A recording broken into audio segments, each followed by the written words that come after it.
Welcome friends, एक नए video के साथ मैं प्रोफेसर सीपी फसीन, former senior professor of chemistry, Hemchandracharya north Gujarat university Patan Gujarat, आप लोगों के सम्मुख हाजिर हूं। फ्रेंड्स, आज का ये मेरा बहुत ही संक्षिप्त वीडियो प्रकृति को नमन करने के लिए ही बना है। प्रकृति, नेचर का जितना नमन किया जाए, जितने ग्रेटिट्यूड्स एक्सप्रेस किए जाए, शायद वो कम होंगे। प्रकृति की विशालता ये सब जानते हैं, लेकिन प्रकृति के छुपे हुए रहस्यों को किस तरह से एक एक करके जानना वैज्ञानिकों के लिए एक कठिनाई भरी रहा है, इससे संबंधित कुछ बिंदु ही इस वीडियो में प्रस्तुत कर रहा।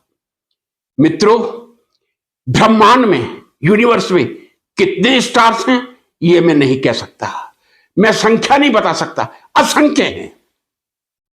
लेकिन कितनी गैलेक्सीज हैं ये भी बताना बहुत मुश्किल होगा। इतना मैं कह सकता हूं, हम जिस प्लेनेट पर रह रहे हैं उस प्लेनेट का साइज शायद एक परमाणु के बराबर होगा।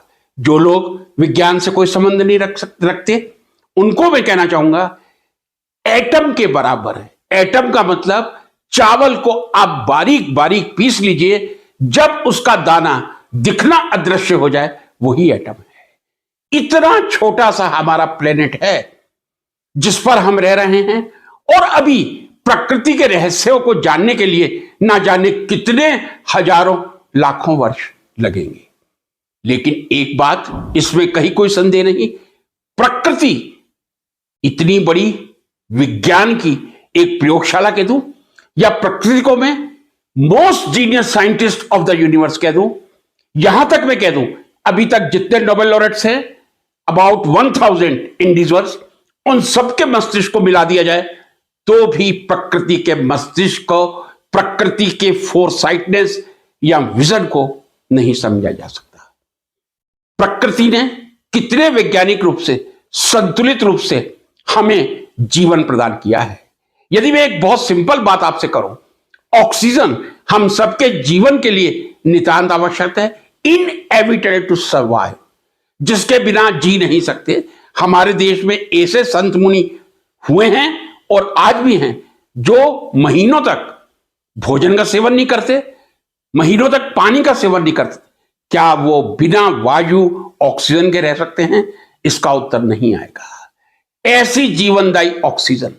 अब जरा प्रकृति की सुंदरता देखिए, उसने हर चीज का अनुपात कितना सोच समझ के बनाया है। यदि पूछा जाए हमारे वातावरण में गैसेस, जो डिफरेंट गैसेस हैं, उनका परसेंटेज क्या है?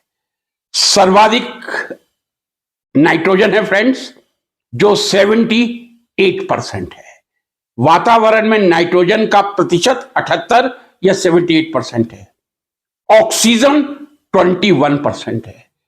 आर्गन मैं समझता हूं 0.94 के आसपास होगी, और बहुत थोड़ी मात्रा में कार्बन डाइऑक्साइड है। दो गैसों का यदि मैं आपसे पूछूं, प्रकृति का आप संतुलन देखिए, 79%, 78% नाइट्रोजन, 21% ऑक्सीजन। क्या आप जानते हैं यदि उल्टा हो जाता, 78% ऑक्सीजन और 21% नाइट्रोजन होता, तो क्या होता? कृपया जानने का प्रयास कीजिए, और जानते हो तो कमेंट बॉक्स में लिखिएगा। यही ऑक्सीजन हम यदि अर्थ क्रस्ट पर देखें, भूमि की सतह पर देखें, भूमि की परत में देखें, जिसको अर्थ क्रस्ट ही कहा जाएगा, लगभग 46.6 या 47% ऑक्सीजन है। तो यह कहने में कोई संदेह नहीं, वातावरण में ऑक्सीजन 21%, अर्थ क्रस्ट में लगभग 47%।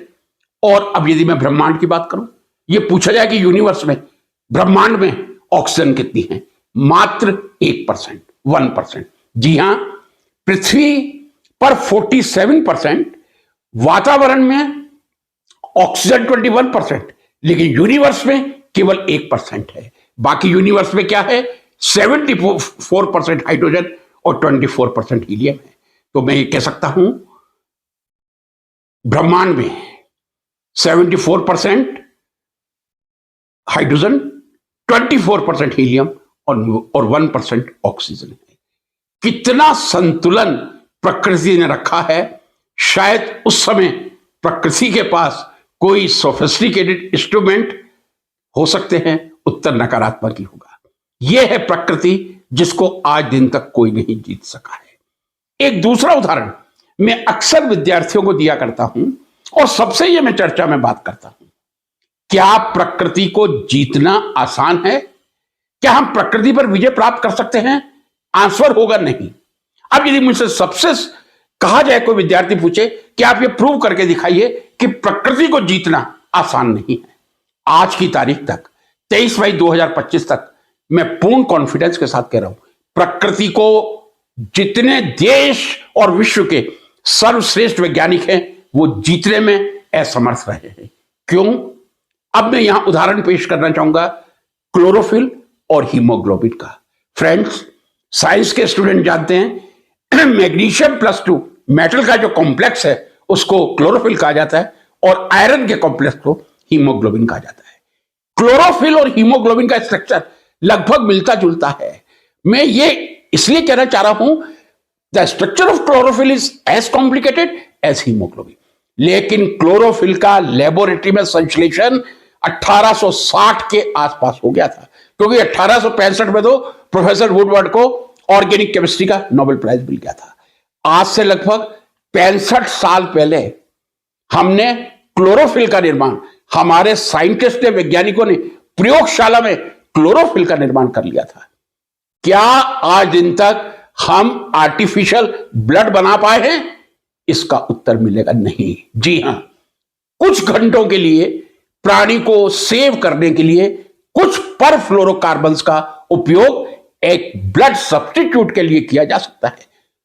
If you wish to survive a person for a few hours you can use perfluorocarbons, but for a long duration, even for a month, year, you don't have the substitute of blood, you don't have the substitute of hemoglobin.